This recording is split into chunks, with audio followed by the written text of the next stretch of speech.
Well, I'm in full support of this kasi sa Pilipinas na talaga natin na we are used to weak party systems and we're used to parties switching during elections. Kung sino yung malakas, dun sila lumilipat. And this type of leadership seminar, this type of leadership program, ito yung talagang makakapaglakas sa party systems natin within the Philippines. And kung sakaling hindi ito magagaya ng mga ibang partido, then PDP will be the only strong party system that we will have here. And we can see this type of success in other forms of government, especially yung sa mga parliamentary forms of government like Singapore, na pinalakas muna nila yung partido nila before they focus on specific individual politicians. And that's what we're trying to do here at PDP. We're strengthening the party before we strengthen our candidates. So, full support.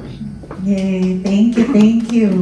And syempre kung top 5 issues na hinaharap ng ating bansa. So, pwede mo bang sagutin ito?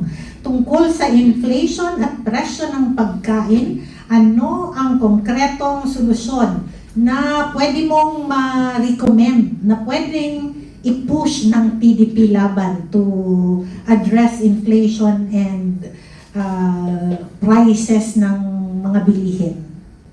Well, the best would be a change of government. Yes. Because wala talagang plano yung current administration, especially with issues involving impeachment. Hindi talaga matututukan yung problema ng inflation, which is right now, mga 6% na tayo, di ba? Around 6% inflation as of this month. We are facing such large issues na hindi na talaga maayos to until 2028 where there's a change of leadership. And in the current system that we have now, I don't see any possibility where we would be able to solve inflation before the 2028 election. So I believe that wala talagang pag-asa yung current government natin. We should just focus on electing a better candidate for 2028. Tanggapin lang natin na for the current system that we have now, we'll be facing hardships for this moment, for the present time. We will be facing future hardships until 2028 because it's not just us, pati yung mga foreign direct investments, bumababa na. It's not just the Filipino people, but also the foreign investors that no longer has any hope or any trust in our current government. So, ganun talaga. It's the current system that we face, the current system that we have now, and the current problems that we will be facing until the next election cycle. Ayan, thank you very much. At syempre, tatanungin kita kasi mainit ito para sa PDP. Kasi may false generalization, di ba? Na pag PDP daw, pro-China. Oo, na agad-agad ganon, di ba? Na sa totoo lang, tayo naman ay pro-Pilipino. So, ano para sa iyo ang kailangang gawin ng PDP and bilang isang PDP Laban member, your views about the West Philippine Sea na umiinit na naman ulit ngayon dahil kay Secretary Gibo Chodoro. And di lang kay Secretary Gibo, meron din yung kay Tariela. Tariela, yes. So there's more and more issues there. In terms of this conflict in the West Philippine Sea, there's only three choices. Either escalation, de-escalation, or maintaining the status quo. Firstly, ang nangyayari ngayon is escalation.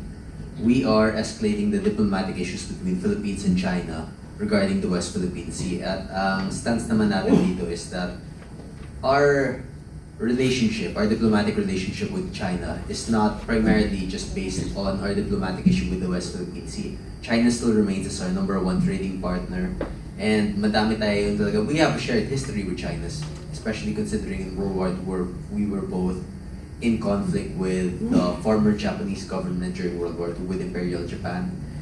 And we have shared hardships during World War II with China. We were victims of the same oppressors.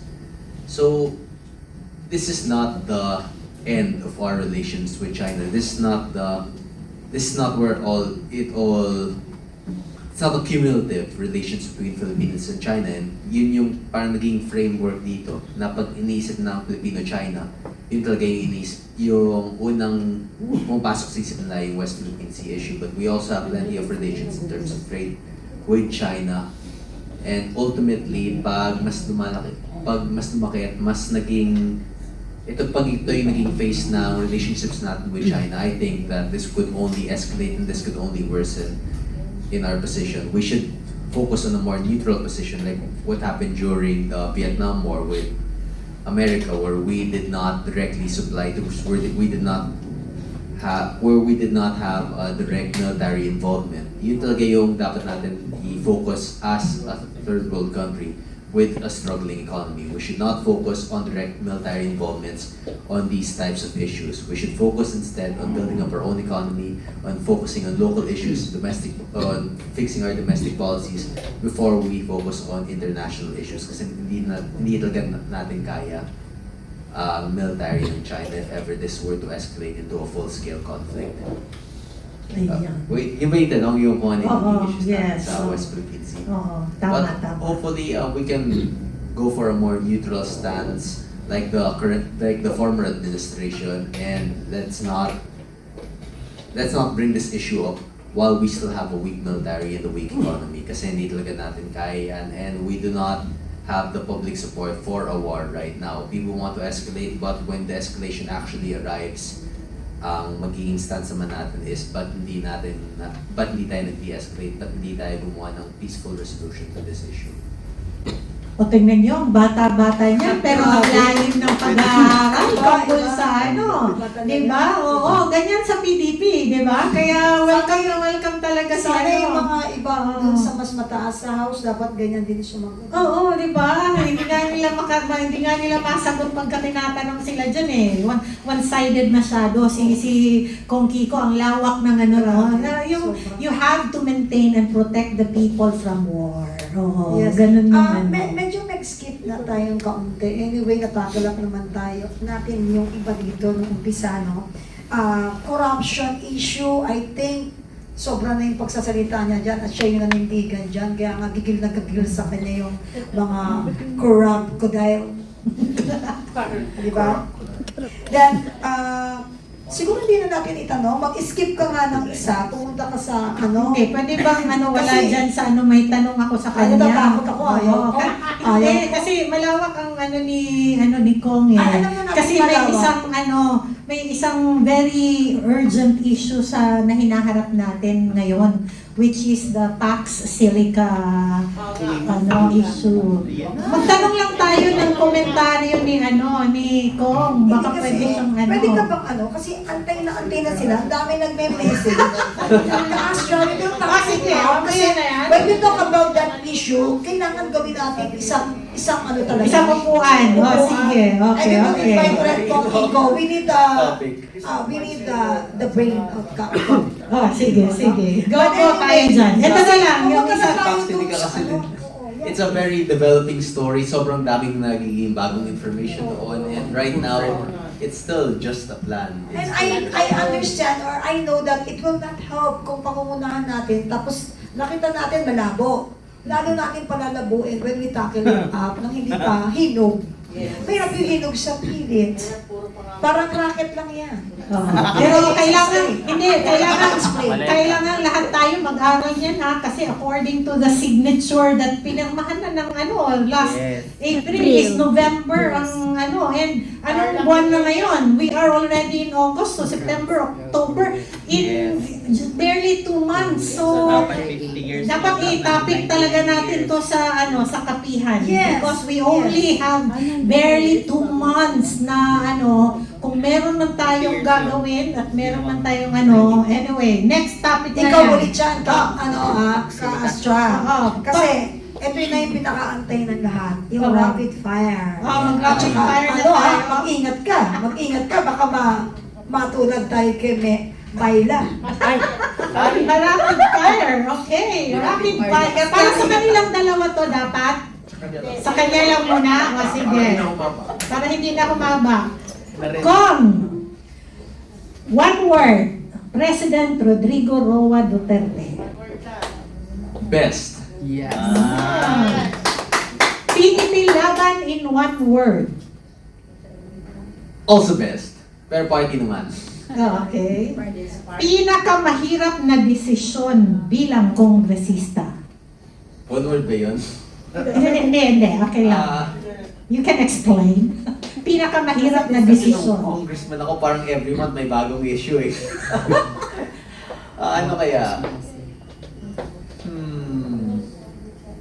Siguro yung sa Martin Romualdez issue, yun talaga yung pinaka, hindi naman mahirap, pero yun yung pinaka-complicated kasi sobrang daming naging laban-laban tungkol doon, yung sa speakership issue ni Congressman Martin Romualdez. So, yun.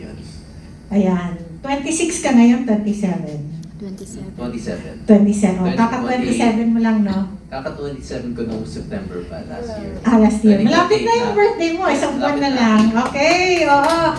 Ito naman, advice mo sa sarili mo Ayun, na... August na ngayon. Oo, August na ngayon. So, 1 month na lang para 1 month, sa ano. almost. Advice sa sarili mo na 16 years old.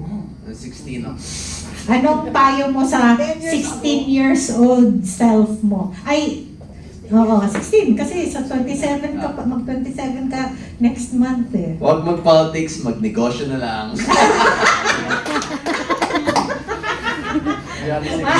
Kape o pandesal? Pandesal. Okay. Wholesome ba yung tanong ko? Bawal mag-ano? Apo, pwede naman, kahit ano, hindi na ako congressman kaya wala Hindi tayong ka ethics congressman. committee. Wala tayong ethics committee ngayon. Lights on, lights off. Lights on. Milk or chocolate? Hindi na sexy. Huwag tawagin si Melay. Of course, chocolate kasi lactose intolerant ako pag umiinom ako ng, well, if I take too much dairy products, sumasakit yung So alam natin, bawal siya ng keso din masyado, ng maraming keso. And that's the reason why we did that, Wala kang, kaya lugaw tayo ngayon at saka hindi tayo pandesal. Oo, lugaw at saka champurado. Lugaw ba tayo sa 2028? No. Hindi, pero yung utak natin hindi lugaw, ha? Kailan yung lugar? Pero kung, for 2028. ha? Lugaw is... Oh, wala na. Ngayon lang yung lugaw. Wala sa 2028. Last 2028. Ayan. 2-minute message mo para sa ating mga kapartido na nanonood ngayon. Dami Sa ating mga kapartido na nanonood ngayon, I hope you all, I wish you all the best. I wish you have a great day. I hope that God blesses you all. And despite all the problems, despite all the challenges na hinaharap natin ngayon, sobrang daming issue, sobrang daming problema ng Pilipinas. Hindi ko na kailangan sabihin. Kahit yun nyo lang, panoorin nyo lang yung balita, makakita nyo agad ang dami nating problema. But I hope everyone still continues to work hard. I hope everyone continues to still be positive. Hindi yung nasa government natin ngayon, ibang klaseng positive yon. We just hope that everyone continues to do their best and continues to live the best life that they could. To everyone, meow meow. God bless the Philippines. Yeah. Yay!